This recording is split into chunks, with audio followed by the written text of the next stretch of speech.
Hello and welcome to A Critical Dragon, where I talk about narrative in film, television, and in books. And today I am joined by Dr. Philip Chase. Hello, Philip. How are you? Hello, AP. It is wonderful to see you and to be here for this very special occasion, the end of season 2 of Wheel of Time. So, yeah, I'm excited to have this chat with you. I want to thank you right from the beginning, actually, because this has been a lot of fun talking with you. I have had a lot of fun talking with you about various things in the last couple of years. And this has been another highlight for me. And I've enjoyed myself immensely. So thank you for helping me to appreciate this program. Well, you're always so gracious. And I think that's part of your evilness, really.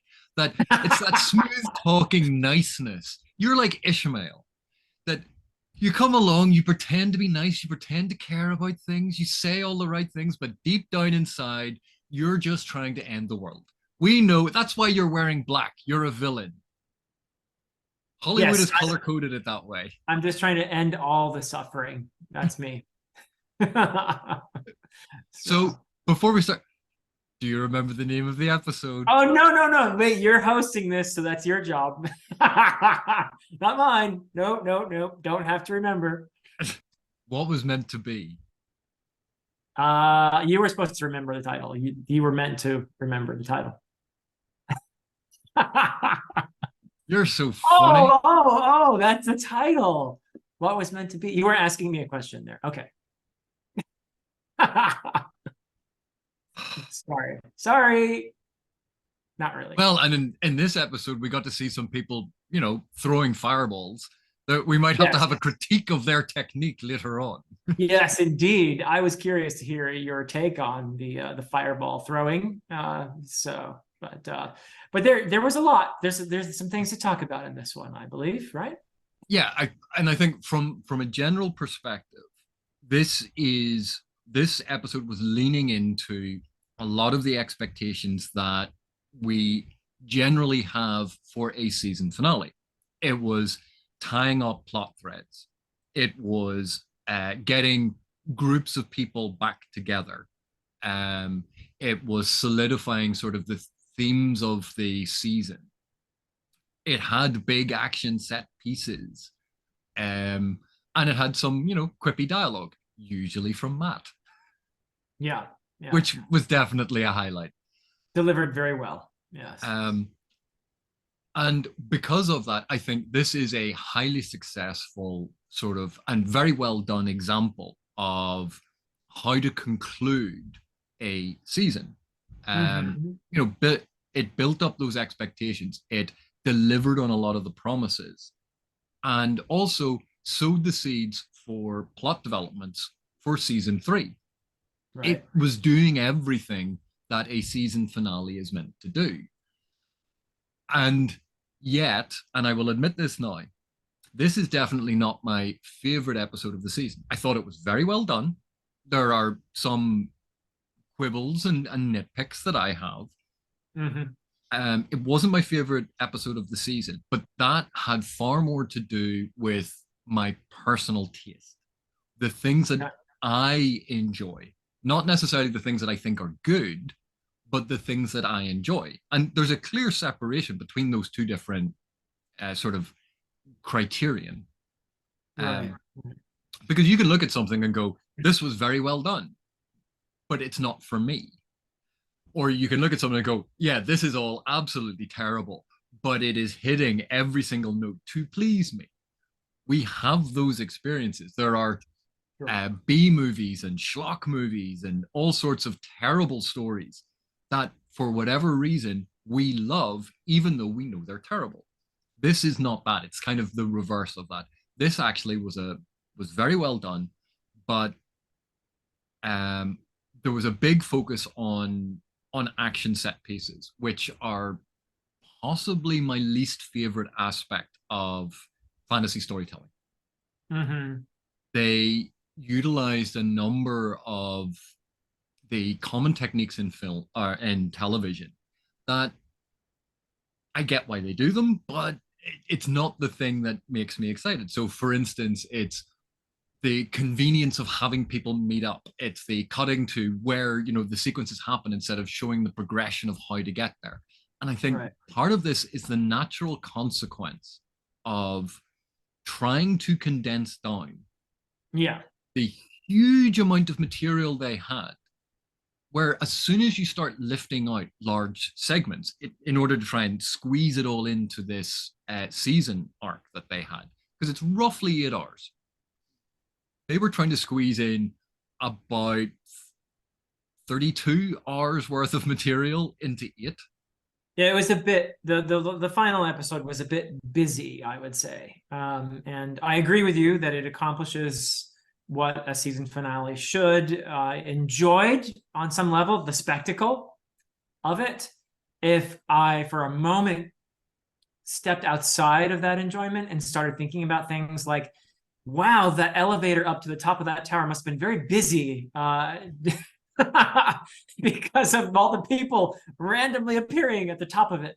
There are certain things that I think, or how come Nynaeve is still sitting there looking at Elaine's leg all that time? And there are just certain bits here and there where I can be picky if I want, but I enjoyed it. There were certain very satisfying moments in this episode that I've been waiting for, particularly around the young male characters who hadn't really lived up to all this stuff about them being important yet. So we'll get to talk about them specifically, I'm sure, as we do each thread. But there were some deeply satisfying moments, and then there were times while I was watching where I slipped out of the immersion, and I was like, I think that doesn't quite make sense, but let's roll with it, Yeah, and part of that are the sort of the TV convenience moments. So if you think when you're watching an action movie and a bunch of people they're spraying bullets at each other, and it's in the middle of this big battle, and they're firing all of these guns, and first of all, they never seem to run out of bullets during that whole sequence. Right. And then they duck down behind, and then they have this chatty conversation between, like, say, the hero and the sidekick are having this whole conversation, and they reload their guns, and why aren't people just walking around and shooting the two of them while they have this conversation? And because it's storytelling, it's not real life. And there were like a couple of those moments in it in this episode, and that's where you go, yeah, it's catering to the expectations of TV storytelling, not necessarily catering to the things that I like, that I want to see. So I think you're justified in some of those, but ultimately I don't think they diminished the quality of the episode. I think it was an exceptionally well done episode, and it did all of the things that it needed to do.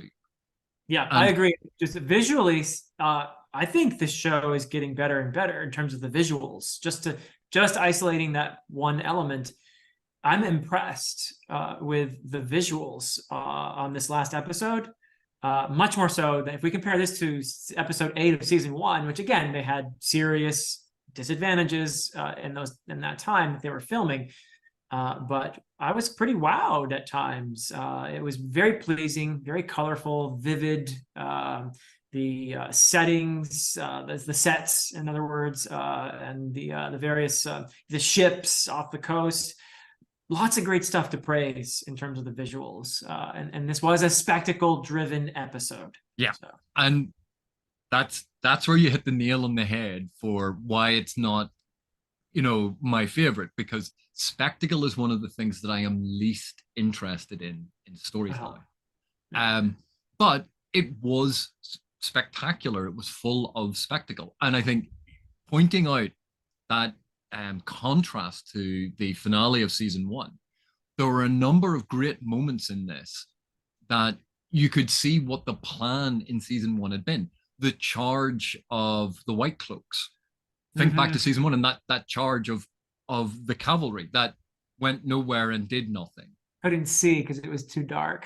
The whole battle sequence where all of these extras are running in, all of these different actors are having these big fights. Yeah. That was kind of missing from the finale in season 1 because of the restrictions about people on set and that sort of thing. You can suddenly see the vision that they had for how season 1 should have ended, and because we can see it here in what they did.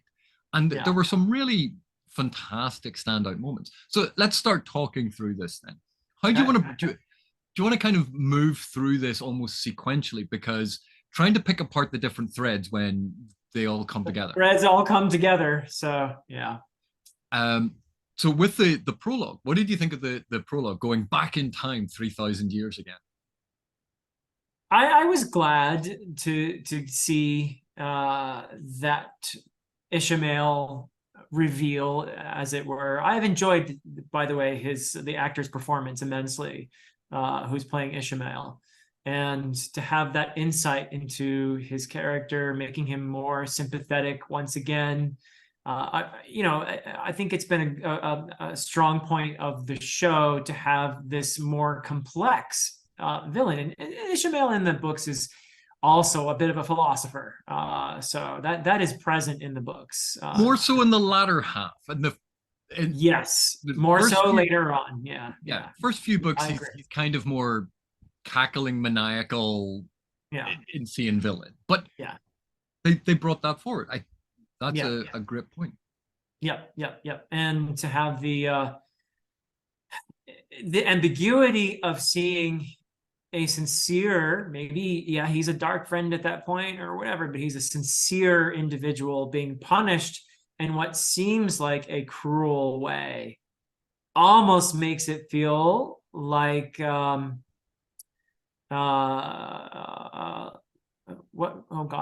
Therin is in fact kind of arrogant, that he just a tiny bit arrogant there, that he would presume to punish someone in this manner. And that there, I liked it. I had a couple issues, like the last episode we talked about Lan and how he was almost cruel to Logain. I also had an issue with something Egwene does in this one. We're going to talk about that later. But here I actually, and that one's a little more ambiguous, I will say, the Egwene example. Almost more understandable than what Lan did to Logain, but we'll talk about it. You know what I mean. But I actually thought, oh, this is fitting, because this is showing me how Lews Therin is not just the good guy, that that this isn't simple good versus evil here. There's something more complex going on, and Lews is acting in a way that's kind of arrogant, and you can see where some of the baggage that Ishamael and Lanfear are carrying around comes from, from those 3,000 years ago. Because to them, hey, they're dealing with the same dude, whereas Rand is, I'm not Lews Therin. What are you? Yeah, so I like that. I like the prologue. I like what it delivers in terms of additional character work, particularly for Ishamael, but also for Lews Therin, aka Rand. So yeah. There were a couple of different aspects of that I enjoyed. First of all, speaking in the old tongue and just having the translation. That is cool. It's fun. The Lews Therin Talamon is there surrounded by his companions. From the books, he had those male Aes Sedai who were, was it the 100 companions? That rings a bell. Yeah. And earlier on, so first of all, with season 1, this mirrors that, showing that something from the Age of Legends at this point for the season finale. So there was a nice mirroring and structuring with season 1. Then we see Ishamael being sealed away to a fate worse than death, because he is going to be aware, and there's this kind of dreamlike state, to dream for 3,000 years, which obviously that's part of how he was able to walk in the dreams of the Emmons Fielders. Sorry, in the show it's the Two Rivers folk. But how he was able to walk in their dreams and influence events, because he was essentially dreaming. And so we get to see him sealed away. And there's a neat contrast then with earlier on in the season, when we saw him break Lanfear out. And so we got to see both sides of that, of how someone is sealed away and how someone is broken out. So there was a lot of neat things that went on there. And of course, structurally, it mirrored the sequence at the end when he is confronting Rand, where you had Luz Theron, Ishmael's on his knees because he's shielded. And in that confrontation at the end, Ishmael is standing and Rand is on his knees. Yep. And he's being shielded. Yeah. And it was a really nice sort of reversal, the mirror image. Yeah. And it's reflected even in the dialogue. So I thought that was a really nice way to connect what happened 3,000 years ago to what happened in this life, in this, what do they call it, the turning of the wheel. And so that I thought was really nicely done, and it connected to the earlier season. So I thought it was a great prologue. It was a lot of fun, and it had a couple little book moments in it with the companions, all of that. I thought that was great. Yeah, good prologue, I would say. Yeah. And so we kind of move on from there from that prologue to what was the very next scene? Oh gosh. Something small, maybe. I don't know. Well, would it have been Perrin and the IL? We as they approach, or we have that sequence with the White Cloaks first. Of course, they're preparing to approach. Yeah. Crusade-like manner, in a crusade-like manner. Yeah. And that, I thought that parallel was actually really, really well done. Yeah. Because this militant, hyper-religious order, and you saw the kids with the censers of incense. Yeah. And you saw them in the background, and then it went into the camp.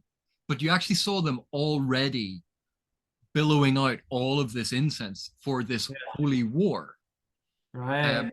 As we did that sort of sweeping shot into the camp, and then they're discussing what they're going to do.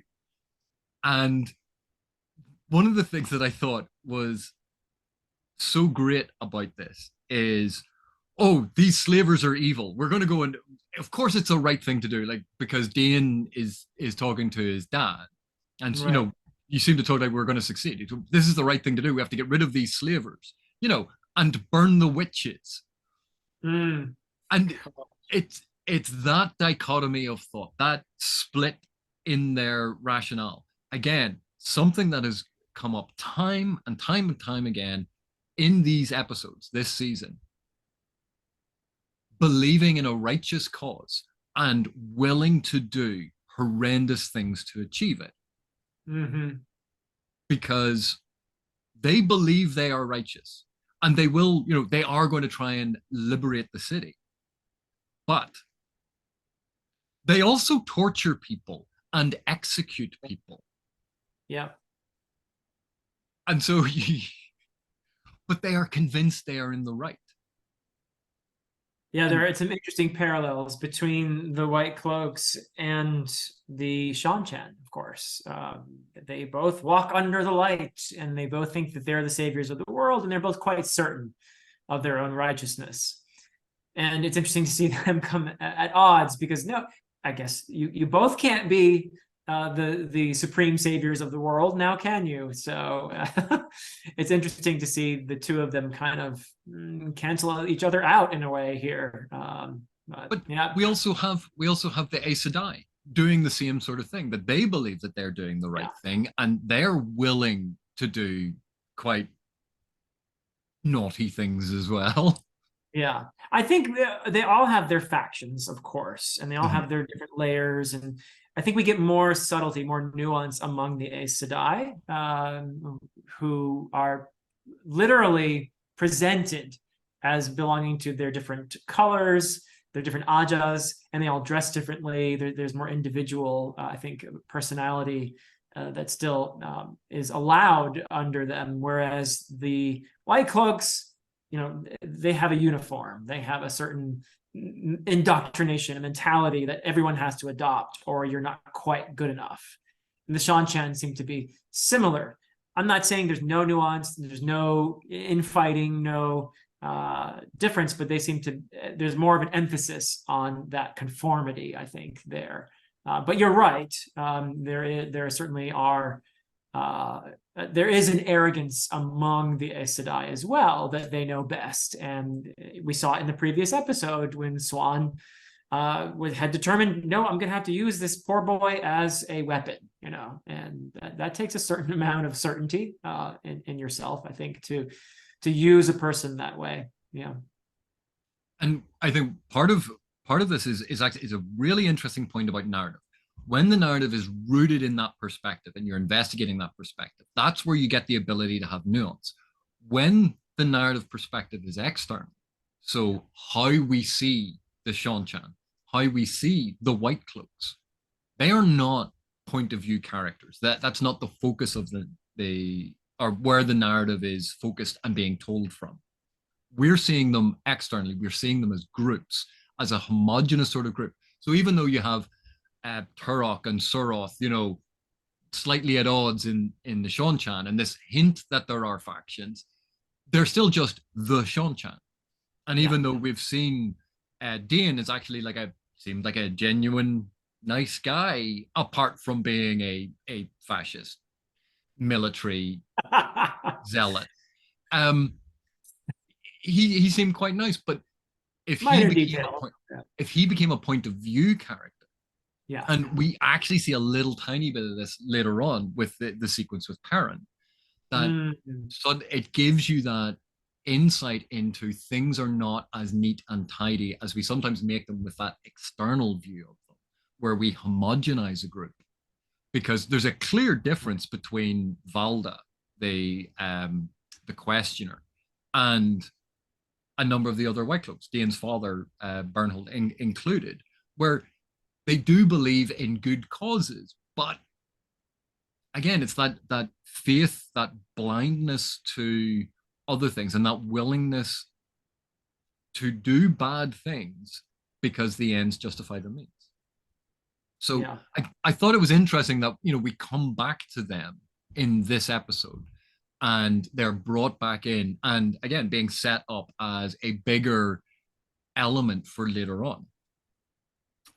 So the next kind of sequence was Lanfear with Rand and Moiraine and Lan in the ways. Yes.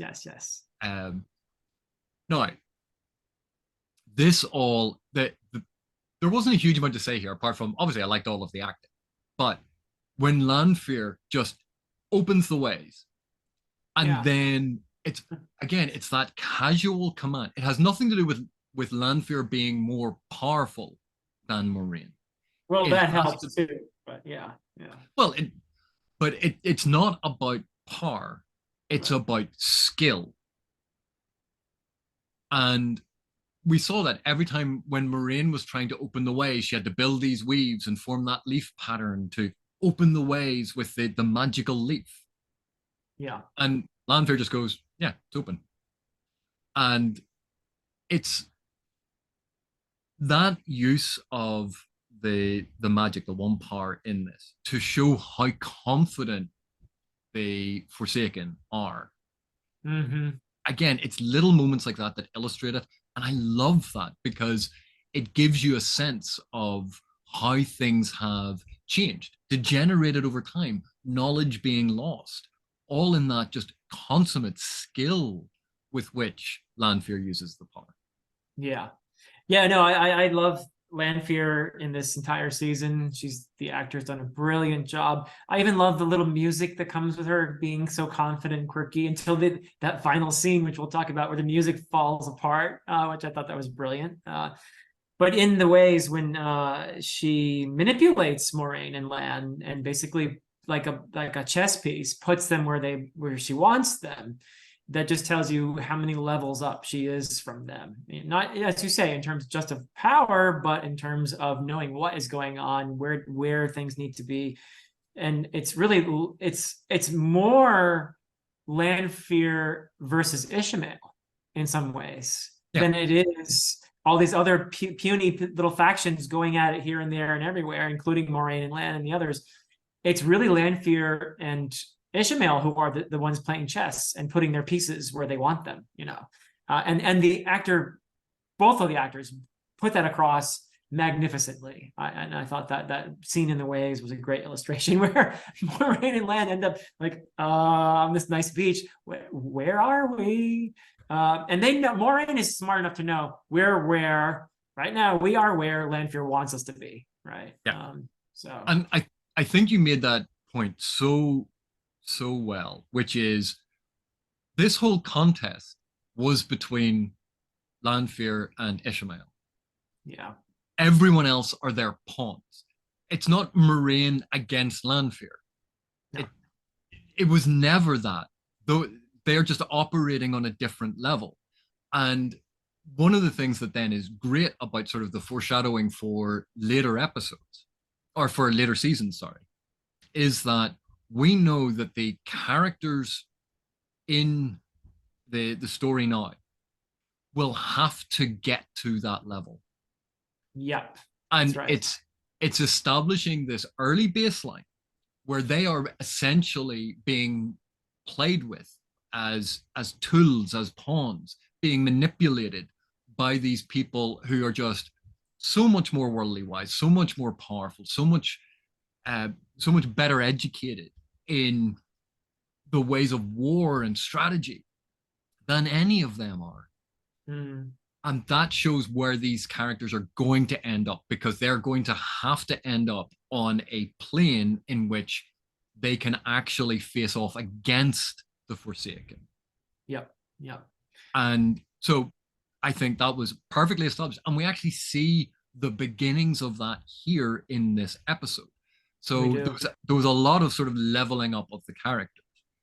And so I think the next one was Bane Chiad, Avienda, and Perrin and Hopper.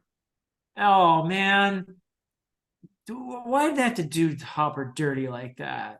I'll blame Robert Jordan. Oh man, that was the saddest moment of the season.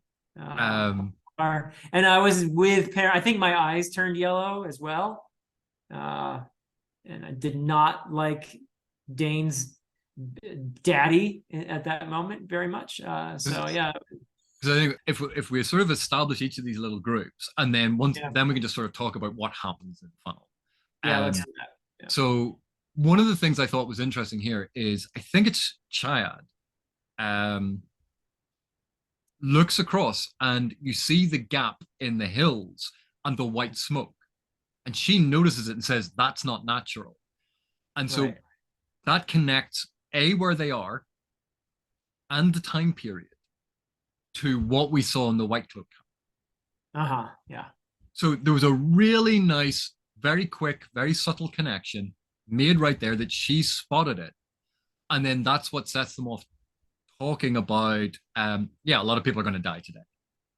That was a good line. Although she didn't say a lot of people are going to die. She said, many people will wake from the dream. Many people awake from the dream, exactly, which is a cool IL way of putting it.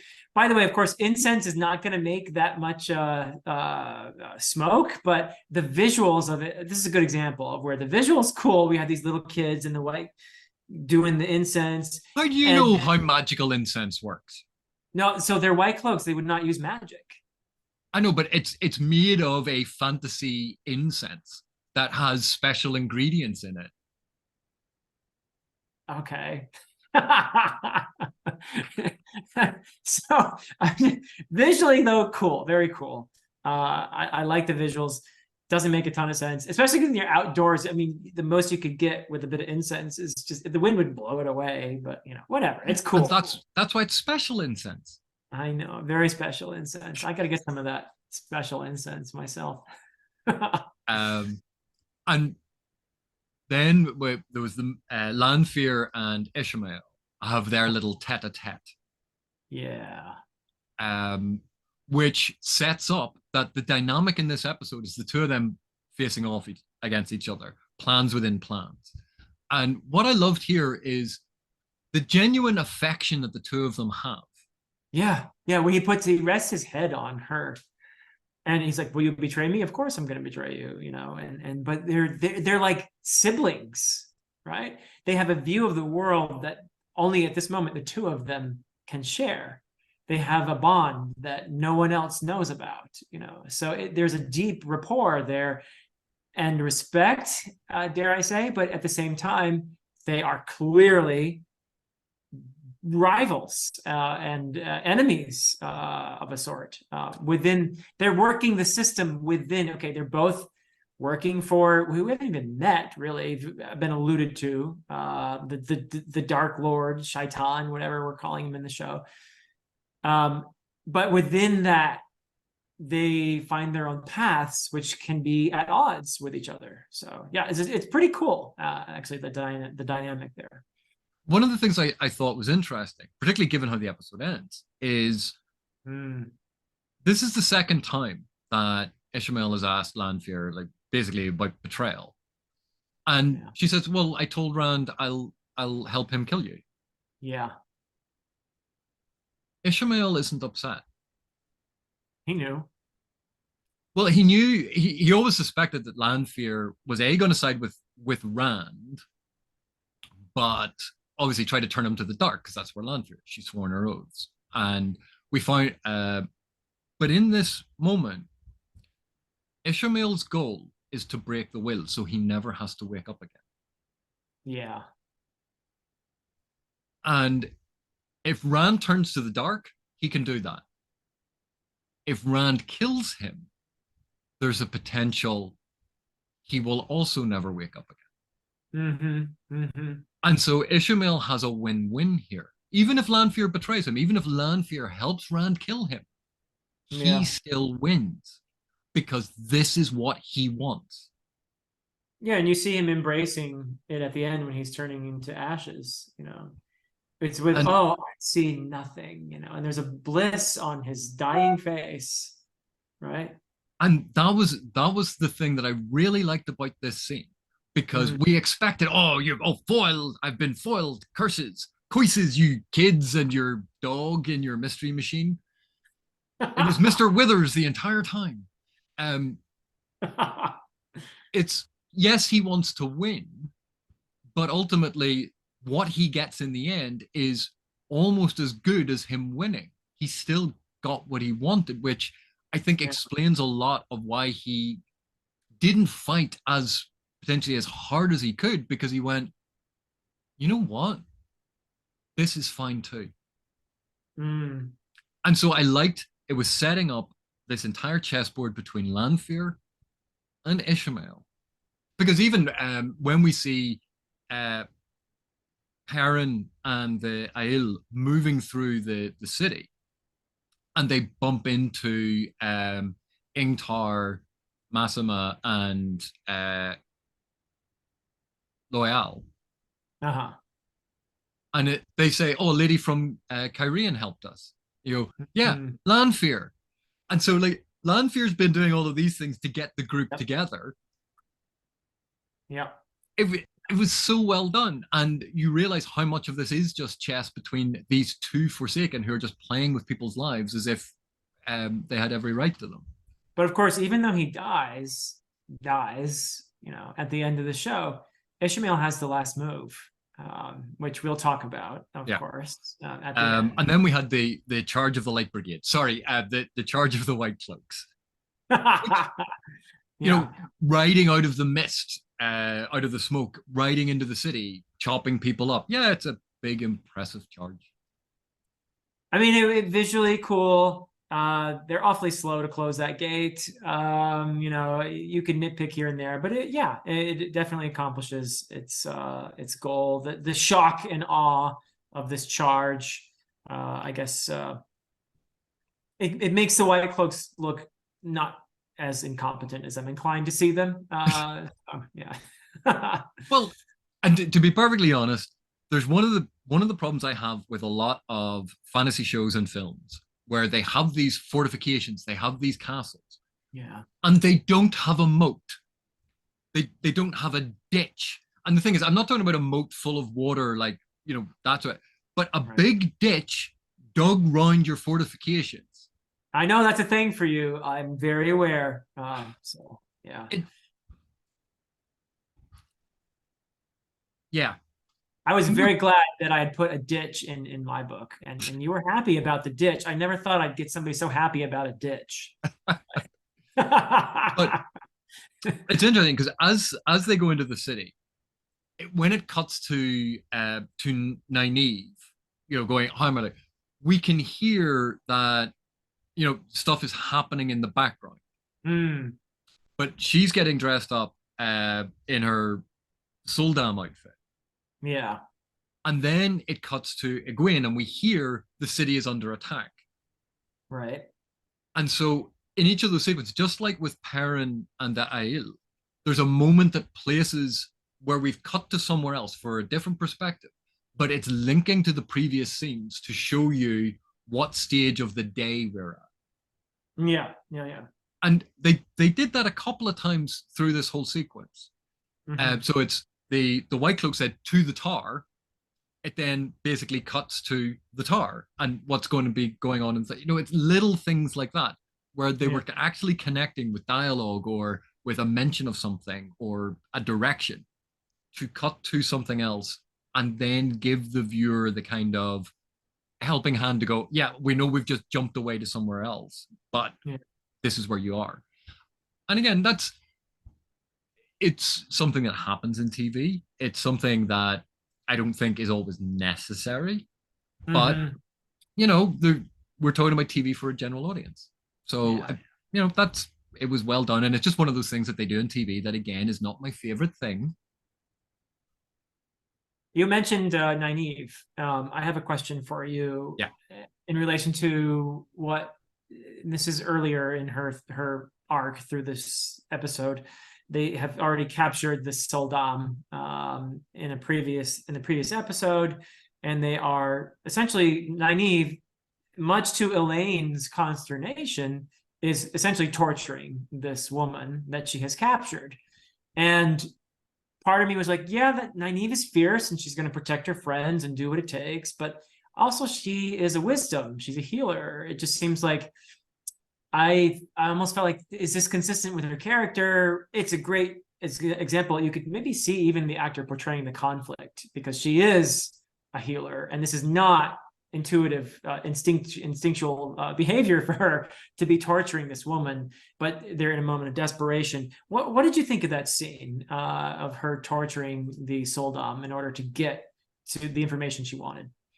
for a start, remember that we saw the healer Aes Sedai using healing weaves, but using the knowledge of healing in reverse to cause Right. pain and suffering. And she wasn't doing things as efficiently as possible to kill people as quickly and as painlessly as possible. She was Right. lashing out and using it to inflict pain. And part of the thing that I've really liked about this season is they have really humanized every character, including Mm-hmm.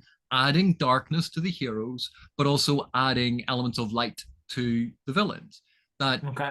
it Yeah. it sort of flattens the heroic peaks and it reduces the villainous depths a little bit, but it gives you these much more rounded characters.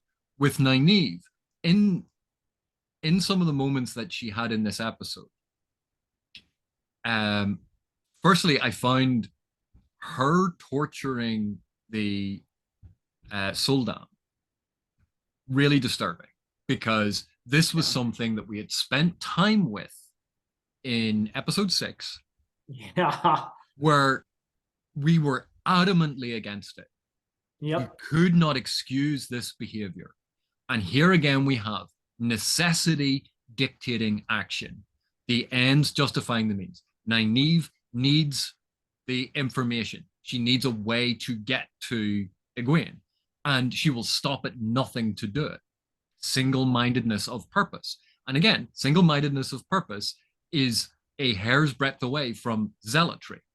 Mm-hmm. And we're seeing this across all these different factions. And one of the big differences is Nynaeve is a character that we side with. Right. Egwene is a character we want rescued. Therefore, we are more likely to justify that behavior than someone else using that behavior for something we don't like or don't approve of. Yep. And I thought that was a very neat contrast to the Egwene scenes in episode 6 Yeah. and in the sequence with Egwene and Renna on the tower. Yeah. More Um, comparison than contrast, really. But a very interesting juxtaposition, nevertheless. Yeah. Yeah. and the reason I kind of see it as a contrast for the viewer, because the For viewer the is viewer. less likely to object to what Nynaeve does, even Right. though in kind, in actual type, Right. it is exactly the same. But the Yeah. rationale for it differs. And that moral quandary, the fact that these things get put out there and you honestly have to weigh up the moral equation. Yeah. And you realize it's not as simple as good guys and bad guys. We saw Moiraine do this. We argued about this, about the woman from the stables. Right. And Right. how could Moiraine use her that way? And in season 1, the ferryman, it's like, do this thing. Well, I'm going to go back and do that. I told you not to do that. I can't let this thing happen. Moiraine has her hand forced. Yeah. With the stable master, she was told, ride all the way to the White Tower. She decided to stop. Moiraine can't be held responsible. She put people in danger, but there was a good chance that they would get away. Mm-hmm. Um, but we see these moral questions being raised because people will look at that and go, as you did, she just got that poor woman killed. And I'll tell you what I appreciated about the scene the most. That they put our horror on Elaine's face. Yeah. That Elaine serves as a kind of like our witness there, The and viewer surrogate. the viewer surrogate in that scene. And Elaine is clearly upset by this and is not totally on board, but doesn't intervene because she has the same goal as Nynaeve. But there it is, that dilemma. Is this justified? What we're doing is horrible. Is it justified? Yeah. And but Nynaeve even says, I'll make you, what was it? I'll make you curse the day that your mother ever first kissed your father, or something like that. Yeah. Oh, yeah. Yeah. That's dark. And you go, where did this darkness in Nynaeve come from? And remember, this is after what happened to her in the Arches. Yeah. Yeah, that's true. And she suffered severe trauma. And one of the things that we have seen in this is trauma has long-term repercussions. Sure. And each of these young people is being traumatized by events. And what I like is there are repercussions for this. They aren't just going, oh, well, that happened last week. Time to move on to this week's adventure. Right. It's no, these things have lasting impact. And Nynaeve's trials through the Arches, that trauma that she experienced, that darkness, has been with her because this has not been a long time for her to process all of that. Let's put it this way. She lost a daughter. She feels like she lost a daughter, and she'll be damned if she's going to lose Egwene. Yeah. So, yeah. And so that I think is an important aspect of that equation about Nynaeve's actions there. Yeah. Yeah. And interesting because just before that sequence where she's actually performing the torture is where Egwene is in the kennels and Renna cuts off her braid. Yeah. And that was because they again they do the TV thing that I hate, which is look, we've just done this thing. The braid gets thrown to the ground, and then there's a close up of the braid on the ground and Renna's boot stamping on it. Steps on it. Yeah. And you go, I didn't need that additional bit to get it. You mean that was not subtle enough for you, AP? But again, I get why they do it. The symbolism of that, because Sure. we saw Egwene braiding her hair. That is part of her sense of self. Well, Renna that was knew, part, and Renna had figured out, okay, you're maintaining a bit of your identity by doing this. I'm going to take that from you, right? but that sequence where Renna threatens her, There was one line of dialogue there that I really wish that they hadn't put in. Okay. Renna says, for a first offense, we'll cut out your tongue. For a Uh-huh. second offense, we'll cut off your hands. Hands. And like I really well, so that's the bit I didn't like. I'll tell you why in a second. But in my Uh-huh. head, I was going, huh, Renna, you're an idiot. She can channel without her hands anyway. Right. But does Renna know that? Um, Um, but even and if they cut off Damane's hands, they must still be able to do it. I reckon so, because otherwise that would be a really dumb line. But Yeah. apparently the White Cloaks think that if you cut off their hands, you take away their ability to channel. And Um, that is true for a lot of the Aes Sedai right, because they use it as a crutch. It's how they learn to do it. Whereas we saw Egwene very specifically learning to do it without using her hands. right, right. But it's when Renna lays out the punishment, because later on, when she is defied by Egwene, it cuts to Egwene kneeling there with her arms outstretched and Renna threatening to cut off her hands without having cut off her tongue. Yeah, yeah. And Inconsistency. Yeah, yeah, yeah. if they hadn't that one line of dialogue, or if they'd not mentioned the tongue bit, just said, if you defy me in combat, I will cut off your hands. Right. That would have made me feel so much better about that moment later on. And it just, but you said the first and because in that scene she goes, oh well, maybe I'll cut your braid off instead. And you go, but that doesn't preclude the whole I'll cut out your tongue bit. Yeah. I will say though that the predominant feeling for me when they were up there on the tower was I appreciated those scenes very much because they really did a good job of capturing the tension and the conflict.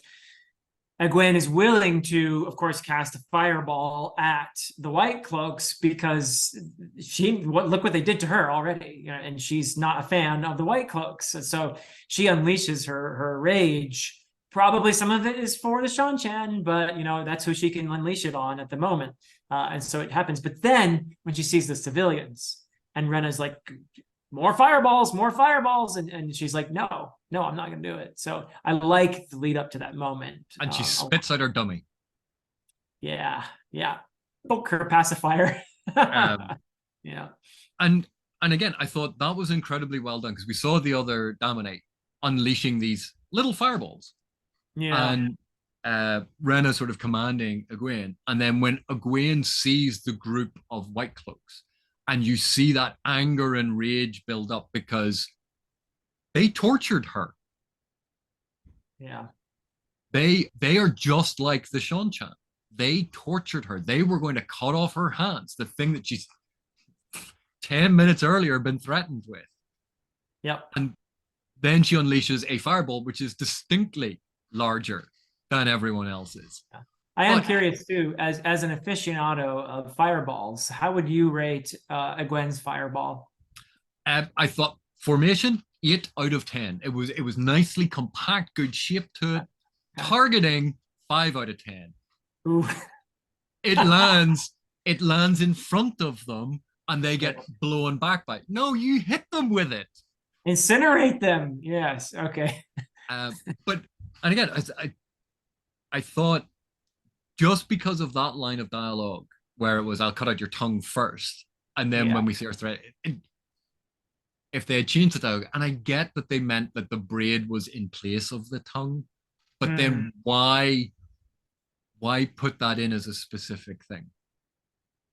Yeah. Well, she said this is worse, isn't it? And shook cuts off the braid. So yeah. No, what I thought actually before we get that, because one of the last threads that we needed to introduce was Rand. And Rand actually sees Egwene being led to the tower. Yes. He's got his spy, he's got his hood on and he's spying. And oddly enough, I really like the fact that in that moment, he doesn't go, Egwene, and go running down to try and help her. He actually acts like an adult. Like, so hang on a sec. They're going that way. I need to figure out a plan first. Right. rather than rushing in headlong. We see that I think Rand from early on in season one would have Egwene and then got blatted. Yeah, We've seen how much he's grown as a character, true. and Yeah. that is something that I thought was really hammered home in this episode about On the other character hand, growth. I agree with you. On the other hand, I think they went a little too far in one moment. It was a cool visual moment. Oh, the Okay. Indiana Jones moment. So yeah, when he encounters Lord Tukas or whatever his name is, what's his name? Correct. Turak. Sorry, Lord Turak. He encounters him and all these guards, and they're like, "Ooh, let's see what a heron-bladed warrior does here." And he got this whole stance, and he's ready. And then Rand goes shook with the one power, and he channels. He just slits all their throats very precisely. And I'm thinking, when the hell did he learn that? Well, How did Rand suddenly become Mr. Subtle with the and one power when he has previously showed zero ability to do that? I mean, it was cool but visually. weirdly enough, this is one of those things, not exactly from those, but from the books, where Luz Theron Telamon channels through Rand. Anytime Robert Jordan needed Rand to pull off some impressive crap that he didn't already know how to do, it was, oh, Right. he felt Luz telling him how to do it. Oh, But we don't here's have this that. weird. We don't have that in the show. So Well, yeah. but this is actually what happens to Rand all the time. Oh, he just suddenly knows how to do this thing. Yeah. He Yeah. practices for about a month and a half with Lan to learn how to use the sword, and suddenly he's a blade master because Luz was good at it.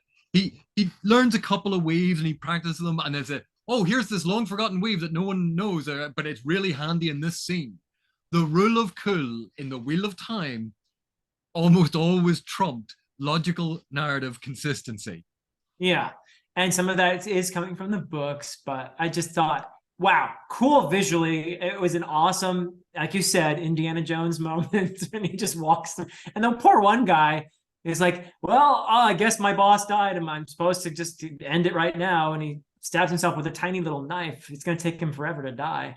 So there was But two things about that I thought were really, really good. Number yeah. one is all of the Seanchan, including Turok, die on their knees. Yeah. Yeah. And Rand didn't kill the only one that wasn't a warrior. Right. Yeah. But he takes his own life. Yeah. But that was that guy's choice. Rand only killed the warriors. Right. He Right. didn't target the Like I servants. said, that's pretty fine control for a guy who has no clue what he's doing. But yeah. But in moments of stress in the books, like he just magically is able to do things. So I actually thought that was fairly book accurate. Yeah. Cool. And visually cool. And Yeah. it's kind of, like I said in the beginning, it's about time that Rand and Perrin and Matt are doing something. So yeah, I wasn't totally upset by it, but I was just for a moment like, wait, when did he learn that? So And I think this goes to one of the issues that they generally have with the show, which is I don't think the show writers are yet comfortable with the idea of assigning levels and abilities to people. That uh-huh. sometimes narrative convenience is dictating the scene, which, as I said, Robert Jordan didn't shy away from doing that either. Like, I don't blame the writers any more than I blame Robert Jordan, because Jordan created some brilliant sequences simply by Right. going, yeah, this is a really cool idea. Here's a fig leaf of a reason for why it can happen.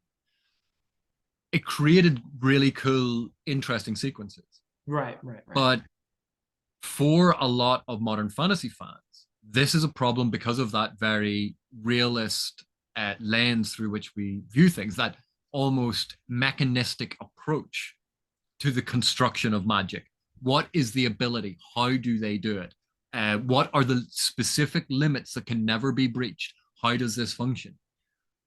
This is a much more modern interpretation of magic than even there was in the Wheel of Time. It was later codifications and things like the sort of the encyclopedia stuff that went with the Wheel of Time, and later on in the series, where Jordan really started to codify a lot of it. it much looser earlier on. And I think that's part of, we've become so used to that very mechanistic approach to magic that's why when something magical like this happens, we're like, oh, but how did he know that? How did he do that? But we know that we haven't seen everything that happens behind the scenes. We're missing periods of time. We don't know what Lanfear told him, because Lanfear brought him to the city. Then later on, we see Lanfear without Rand. She's deposited him somewhere. Why couldn't Lanfear have told him about how to do that weave? We don't know. There's a really plausible reason for it. Well, I don't know if she can, because it's the male power or whatever. No, but she can still explain the weave. I suppose, if it works the same, yeah. And like the scene where she did drop off Rand and was with Ishamael there and told him, "Oh, I brought Rand," and which was, of course, she knew was going to piss him off, and it does. And he's like, "It's too early. It's too soon. He might not side with us," you know. So that was a good scene as well. But, yeah. And the last person we needed to introduce was Mat. Yes, Mat. So yes. we have Ishamael and Padan Fain. I'm really hoping they're setting Padan Fain up to be a major antagonist in season 3. I'd say the actor does a creepy great job. Yeah. But not only that, because Mat has the dagger, Padan Fain is addicted to the dagger as well, remember? Right. And so Mat's going to leave with the dagger on a stick, and Padan Fain is going to want it back, and Ishamael is gone. He's no longer being held in check by his master. His new master now is the dagger. Interesting. Yeah.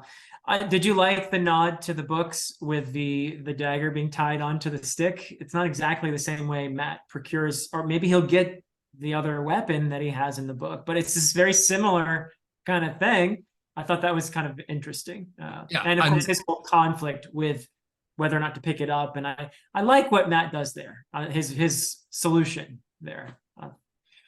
One of the things that I loved about that sequence, when Padan Fain puts the dagger down in front of him, the nervousness, the actor really portrayed what it's like when you have an addiction. Yeah.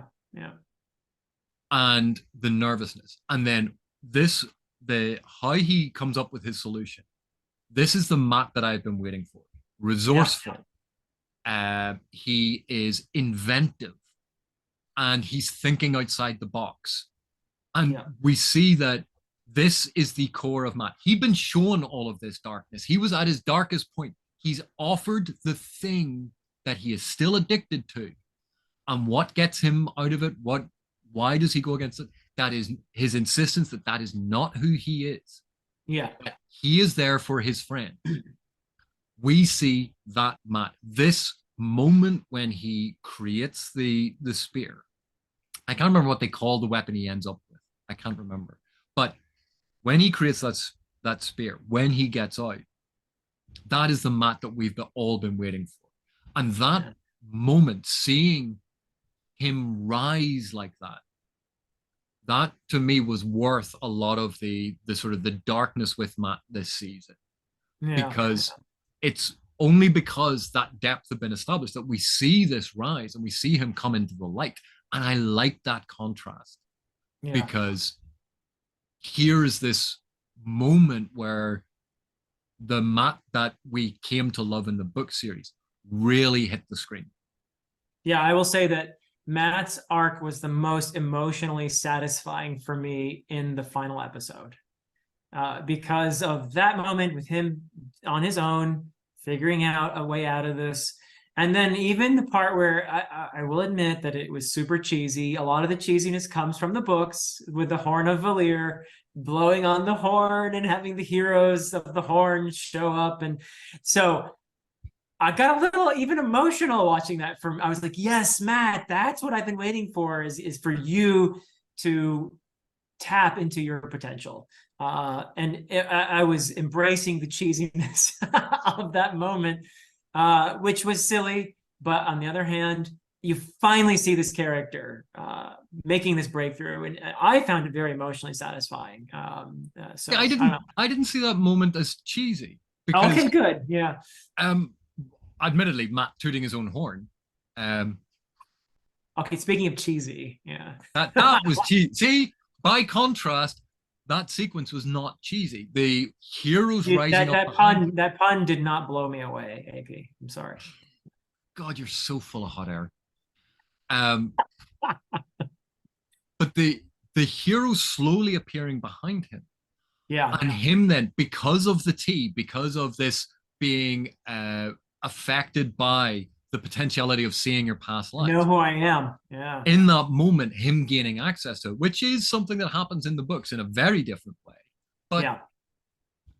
that he became the Matt of Legend, and it tied they're, into they're what condensing a lot in the show, obviously. and it tied into what Loyal had said earlier. We are all the heroes of a later ages legend. Yeah. And you see all of these people rising up. Ingtar having his heroic end. Yeah. Yeah, Ingtar. Now we can say this. Is it a book? Yeah. Okay. I mean, in the books, he's revealed to be a dark friend, and here he actually meets a heroic end. And so that was an interesting choice. We also saw among the heroes of the Horn, our friend Uno, who's looking like he much more comfortable now. He's no longer got his foot in his mouth or anything else. Interesting. He's standing beside Brigida, and later on he wields two swords after giving Perrin his shield.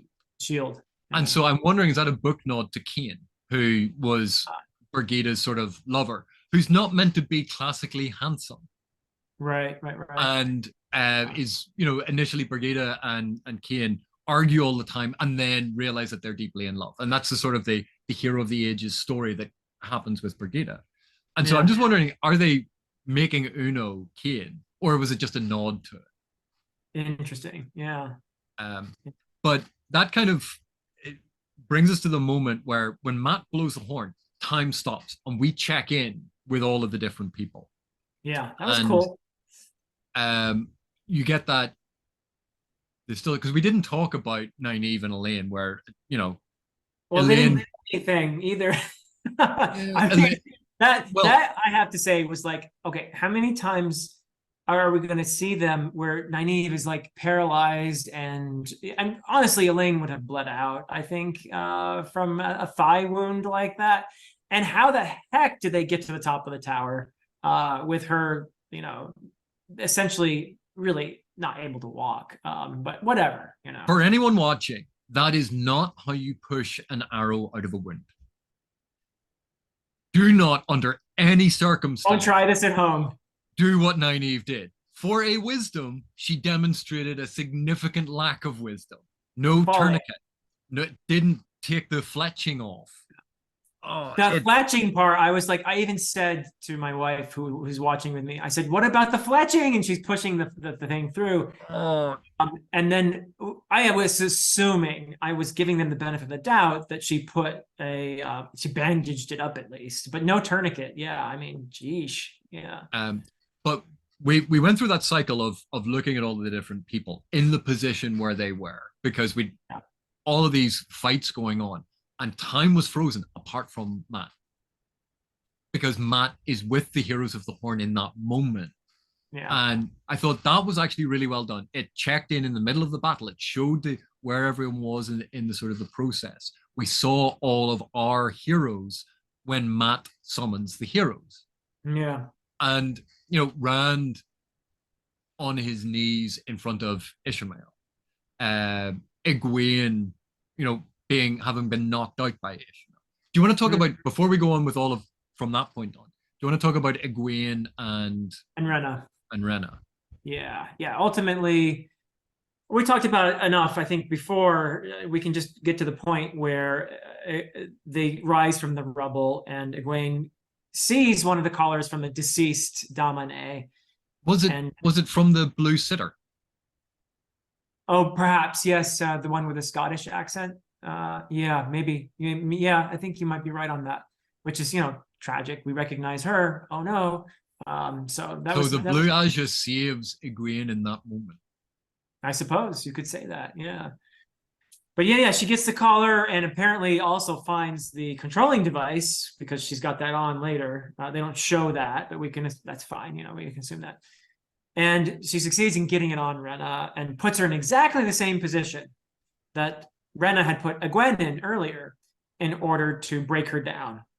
And ultimately, I think in this moment of crisis, as Egwene is causing her to choke to death and experiencing the choking herself, because Renna is still her Soldam. So they're both Soldam and Domine in this moment, which is interesting. But they make a deal. And, essentially, okay, I'll, you have to let go of your power over me. And Renna does. And Renna's like, okay, you can let me down now. And Egwene doesn't. She lets her choke to death. Egwene doesn't promise that she'll let Renna go. Okay, maybe not. But I think it's fair to assume that Renna thought she was going to get let and down. Someone thinking the wrong thing, not her problem. Okay, fine. But the morality of the situation is something I think that warrants a little discussion. Yeah, and she murders her. That's killing someone in cold blood. Yes, she murders her. And she had said earlier, I'm going to kill you. Yeah. And she delivers on that. I'm not entirely, and you said it before, and I thought you said it really well. I'm not entirely comfortable with that scenario. I think it's not quite, in some ways, as comparable to what Lan does to Logain because of what Renna has done to Egwene. Understandably, Egwene is upset, is very angry, is emotional, and maybe not entirely in control of herself in that moment. But it's a horrible moment, and there is, as you said, Egwene is no goody two shoes here. This is I get what's been done to her is horrible, but that doesn't. I don't know. I think there's an argument that what she does there to Renna is actually unfortunate. That it is a moral failing in a sense. You have a helpless enemy. And you do not have to kill that enemy. She has power over her. Even if she lets her live, she now has power over her. So what was the point of killing her there? And it was not a good guy decision in that moment, I think. It was revenge. It was revenge, pure and simple. Yeah. And I think a lot of viewers are going to be like, yeah, but I was not comfortable with that. And that's one of the things we don't. When I had talked about the heroic peaks being softened, being lowered, this is part of it. There is darkness and trauma to these characters. Yeah. And in that sequence, we see that Egwene had worked out how the collars function, what the relationship was. She had worked it out. So I like that. You're like me. Showing her intelligence and her resourcefulness. Yeah. I liked how when it came down to, Renna was being choked and she was feeling being choked. It came down to a battle of wills. Who's going to give up first? And because of the crucible that Egwene had been put through by Renna, like that was a crucible. She was broken down and reforged. And she was forged into something more like a weapon. Colder, harder, sharper. And that came back to cut Renna. Because in a battle of wills, where you have forged that weapon's going to win. And that's what Egwene showed in that moment. But when Egwene... That means her humanity has been diminished, doesn't it? It means that she has been wounded. I don't think it reduces her humanity. I think it shows her humanity. Because this is a deep scar. This is a deep wound. And after she does it, the actor portrays relief and falls to her knees because it's over. Brilliant acting, by the way. The acting in the scene was fantastic by both Renna and Egwene, the actors. Yeah, and it's that she doesn't celebrate. She doesn't do an Arnold Schwarzenegger sort of quip of choke you later, or whatever they'd written as a bad pun or something. Um, there isn't the sociopathic quip. She Right. knows she's just killed Renna in cold blood. She knows it. Yeah. And so it's not just what she went through in terms of the torture, it's what that made her do. And that she did it willingly. She could have stopped it, and she knows that she didn't stop herself. Right. And so this, I think, is a key aspect to the formation of Egwene going forward. The ability to make tough decisions, the ability to make cold, calculating decisions. She's not the happy-go-lucky innkeeper's daughter anymore. No. And seeing that moment, seeing that darkness, I think is really important because it's a repercussion and ramification of what she suffered. It hasn't just been glossed over. It hasn't been sugar-coated. No. I think you could have delivered that, and because they do a fantastic acting job there. I feel like you could have delivered that, and maybe you would have taken some of it away if you had had Egwene say, "Okay, Renna, I'll let you down now." But that's a very dark moment for that character, for sure. And I'm not. I hope I don't sound like I'm being like, "Oh, well, I would have let Renna down, and I would have been super, moral in that situation because I'm a great guy." No, I'm not saying it that way. But I just found it very disturbing, Yeah, and maybe real, true to life. Perhaps most people in that situation would have sought revenge, would have lashed out in that way. But yeah, it was disturbing. because up until the point where she was basically trying to secure her own release, we Right. agreed with everything that she did. But it was once her release was secured, once she was free, it's that decision is the one that you have a problem Right. Well, there must have been a little part of you too, a little tiny voice in there saying, "Okay, Gwen, let her down now," But with. But that's what the sort of the heroes of legend do. And this is meant to be more real than that. right. These aren't Gleeman's tales. This isn't, Yeah. the what gets recorded in legend about these great and glorious, handsome and beautiful heroes. It's no, this is the gritty real life version of the events kind of thing. Yeah. And I like that. So that darkness I thought was important because Nynaeve has it. We've seen that. All of these other factions, we've seen that complication. If they had made the hero simple, I think that would have been a disservice to a lot of the storytelling. Sure. And Um, you see, even in when Rand stabs Ishmael, it's like, "Goodbye, old friend." There's a lot of ambiguity in that moment too. so So Lan and Moiraine. There's one scene I want to talk about sure, Lan and Moiraine before we sort of skip on to the end, that big set piece at the end, the epilogue. and the reforming of the bond. Once Yes. again, Smuggy McSmuggerson. What did I say about when Moiraine said, I thought of you. I thought of you when that line was spoken by Moraine. I said, I was right, I "Okay." was right, I was right. I was picturing your smug face when Moraine said, "Yeah, I said we weren't equals, but it's because you're better than me." And I was like, "Oh my God, I'm never going to hear the end of that one from AP." So, yes, AP, you were right again. Uh, When will this stop surprising you? I don't know. I don't know. I'll just have to bear it somehow. But, Um, One of the things that I liked about this, the whole sequence of them on the beach, the reformation of the bond. Yes, it was overly elaborate, but it was that quiet moment, and we see the weaves going round, the threads going round them, the hundreds of threads between them, binding them closer, and the actors lean in and become closer. yeah. And that quiet moment, that reaffirmation of the bond, and then the actor who plays Lan did something absolutely fantastic. When the bond is reestablished, he grimaces Yeah, I saw that moment. Yeah.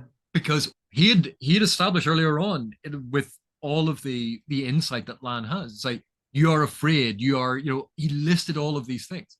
He brings that on, and it takes him a moment once this settles on him to acclimatize. And I thought, with this brilliant moment, this is again the sort of the darkness that goes with the light. That's the burden that he carries for Moiraine. He shares with Moiraine. So I really like that sequence. And then, of course, we get to see Lan acting like a badass, catching arrows out of the air, stabbing people with them, killing all these people. Lan being Lan, while Moiraine does her Burning Man dance. Yeah. It was a cool scene. I was relieved also to see Lan finally unleashed, and now that the bond is back, and so that was cool. That was cathartic as well, for both of characters, because Moiraine had been what she thought was stilled, but was really just shielded all this time. And huge release for her to unleash that big old fireball. How would you rate her fireball? Well, it was multiple fire strands. Fireballs, then. Okay. Oh, very good on control, but fire and water, not natural mixes. All the more impressive, then, perhaps. Because she sends it under the water, and I'm like, that's so it doesn't get interfered with, I guess, like a submarine missile. I would think submarine. But and again, it was one of those things, visually impressive. It looked really cool, and you go, but it's meant to be made of fire. Where's the steam? Where's the Well, I am not the expert on fireballs, so I will defer to you on this one. Fire and water don't mix. Okay, got it. Yeah. But and again, then in the background, we keep seeing like all of the fire leaping from ship to ship to ship, and I liked the whole Rand being shielded, dropping to his knees. But even after he's been shielded, he stands up. He finally learns the lesson that Lan had been trying to teach him about facing things on your feet, because all the other times that we've seen Rand shielded, he dropped to his knees and he couldn't get up. But in that moment, he finds the fortitude to stand, just like Matt found the fortitude to resist the lure of the dagger. That Egwene found the fortitude to stand up against Renna, to stand up against Ishamael. Those were really impressive moments. Those are the moments that I loved best in this episode. Not the whole fighty stuff, but that is just me.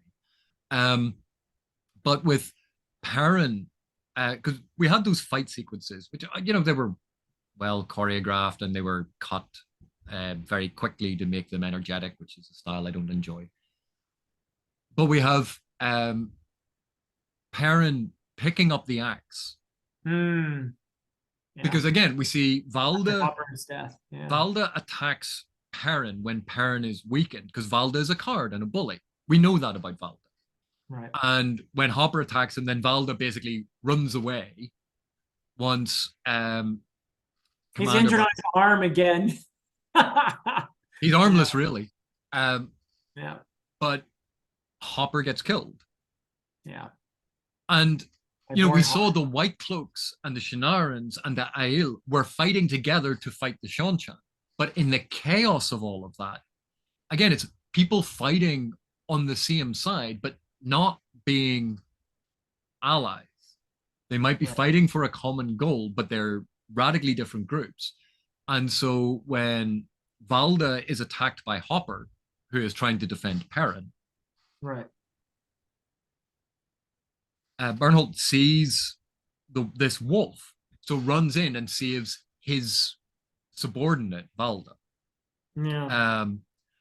Perrin finally gets his axe and goes berserk. And I think he kills Bernholt in very much the same way that he killed Lila. A big axe strike right to the middle. Yikes. Yeah. So that was a nice callback. Nice. And of course, then Dane sees this and is like, Dad! Two Rivers. Now he says Two Rivers differently. Yeah. Which, is setting the White Cloaks up against Perrin and against the Two Rivers. And you know, also see, like, again, the yellow eyes, like, what are you? He's convinced Perrin is evil and Perrin kills his dad. So now there's a reason for this hatred. Right. So that was a big set piece. It was very well done. It was very sad, Hopper dying and floating up into the wolf dream. Yep. Yeah, that was a poignant little moment. And then, of course, the ending where they all make it to the top of the tower, which is spectacle, visually pleasing, not entirely logical, but it works, you know. And well, Perrin gets Uno's magical shield. Yes, yes. And so in that final confrontation, because we have, again, Matt throwing the spear at the image of Ishamael. And then you think back to the finale of season 1, where Ishamael had been standing there and having this whole conversation.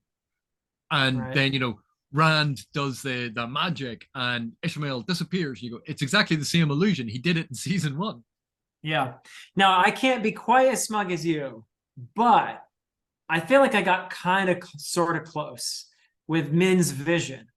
And I had said earlier, well, we don't know if what she saw was Matt putting the dagger in or taking it out.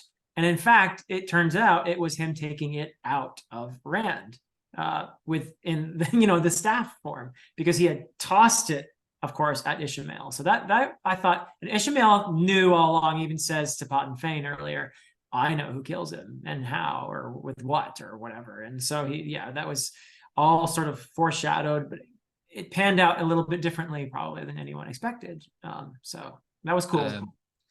And, you know, Nynaeve standing up against Ishamael, and it shows Nynaeve's power and confidence. Egwene. It shows her power and confidence. And in that moment, she doesn't have a hope of beating him. She isn't trying to beat him. She's trying to protect Rand. She's trying to protect her friend. She just holds a shield. That's it. She is protecting them. And but then, against the Forsaken, right? Yeah, it's impressive. But it's not this wasn't she's fighting Ishamael. It's like, no, she is protecting a small area from Ishamael's attacks.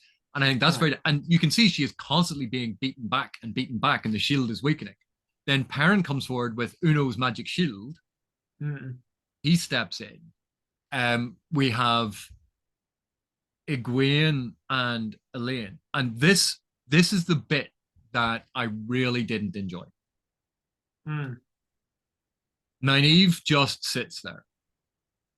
Yeah, I was a little bit annoyed at her passivity. And there's a point to it, I think.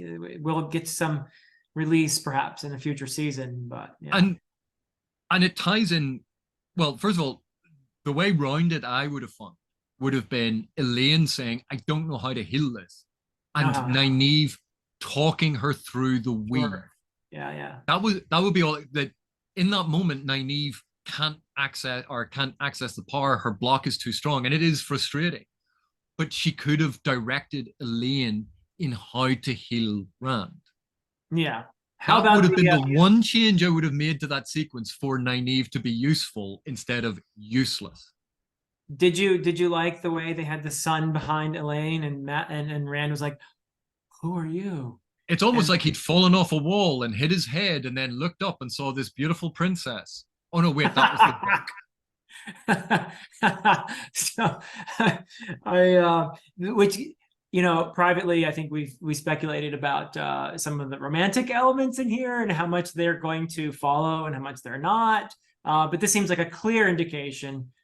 This little moment here seems like a clear indication, because Egwene is not the same anymore. That's clear. And that whole moment with Rand, and he said, I'm sorry. And, you know, I felt like these two have gone through so much. They're not the same people anymore. And the whole romantic piece between them is a thing of the past. That seems fairly evident in that scene to me.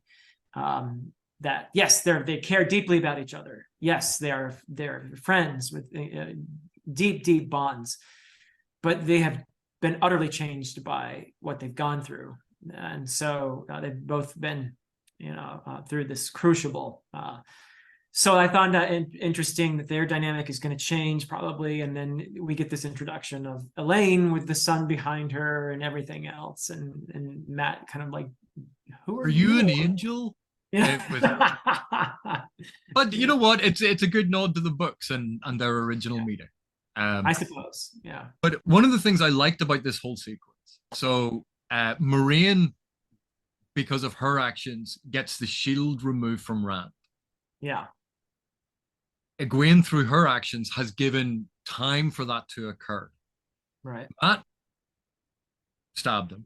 Um, but you know what? Matt had some of the best lines in it, where when he met up with Perrin earlier on, it's like, yeah, but he still has like what dumb hair, or he has stupid hair. That Right. and I like Matt. Matt is forgiven for a lot, but yeah, he's up there to stab Rand. Awesome. Elaine heals Rand. Um, Nynaeve again just kind of sits there and feels useless, which Right. narratively speaking, one of the weird things about the Wheel of Time, the book series, is a lot of the characters very early on are extremely powerful, Yeah. which in a series doesn't really give you anywhere to go with that. Especially Nynaeve. Especially Nynaeve. Yeah. Well, she's the strongest challenger in 1,000 years. Um, Right. but and it's part of when we talk about progression or people leveling up or gaining new powers and power creep across a series. Yeah. It kind of started out at a full 11 in Eye of the World, and then there had to be ways for Jordan to kind of ratchet it back down again. Otherwise, it creates the issue of, well, why don't they just use magic to solve everything? Right. So we saw with Moiraine this season having her shielded, taking away her power. We've seen with Nynaeve, because she is so powerful, right, she has a block that's inconvenient at the most narratively convenient times for it to be inconvenient. Yeah. It's slightly awkward, and I think finding other ways around it is going to be imperative for the show going forward, because Nynaeve in that moment did nothing. Yeah, at least they didn't just repeat what happened in season one when she healed Lan and everybody else, out of just pure like emotion. They didn't repeat that, which is Yes. good. Yeah, they've learned from one mistake, but I think a simple correction would have been to talk Elaine through the weave that she needed to use. And because Elaine is not practiced with it, that's why the wound made by the evil dagger never heals properly, because Well, that's going to be problematic. Yeah. You still see those little dark strands of evil in there. Yeah. like licorice. That's the clinical diagnosis, by the way. Because apparently evil tastes like licorice. Probably does. Yeah. And then we see that when Rand stands forward, he has come into his own. He has confidence. He walks forward and sliding that blade into Ishamael. And you see him grasping it with his left hand and heating the blade with the power. And that causes the branding on his hand. Now, yes, we got the Heron brand. Yeah. Is that actually how branding works? No. But let's sidestep reality, because it's kind of book accurate. It gets across the thing. And then we get the moment where a Monty Python quotation popped into my head. Uh-oh. That's not usually a good thing. Because, to be perfectly honest, strange women standing on beaches creating fire dragons is no basis for a system of government. Supreme executive power derives from a mandate from the masses, not from some farcical coastal ceremony.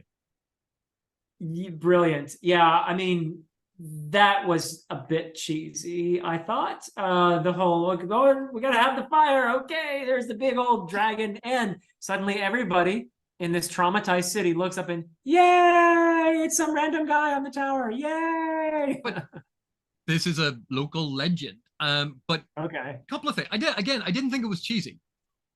Potentially overly dramatic, but they used an Eastern style dragon, not a Western style dragon, which was entirely fitting. Like, it was really well done. I thought this was a great way to interpret something that from the books would have looked a bit weird. It would have been like a projection, fight night in the arena, projected onto the clouds. Yeah. In the red trunks, it's Rand al'Thor weighing in. And, you know, that's kind of what it was like in the books. And that would have looked terrible. This idea of him standing above the city, them looking up and then seeing the dragon behind him, that I thought that was a good translation, a good adaptation of the concept from the books. But yeah, I did think of that moment of some watery tart lobbing swords. Yeah. Dennis. Yeah, good old Dennis. Yeah. Help, I'm being repressed. But then we had like the hero shots of all of the heroes. And the one thing that this got across was, okay, so Rand kills Ishamael. He is the hero in as far as the Wheel of Time has a hero. But it was an ensemble. Oh, it was so much, a group effort. It's everyone working together. And that's the point of the books. The whole series is about all of these characters working together separately and in groups, their threads interweaving to allow the final confrontation to happen. And the show has been trying to balance all of these different threads. And I thought this really hammered home that thing. Yes, Rand is the one that does it, but all the other pieces have to be there. Matt had to get the Heroes of the Horn and to do all of that. Perrin had to go and get the horn in the first place for Matt to cut it free and bring to them. Yeah. And Perrin had to protect Egwene. Everything worked together.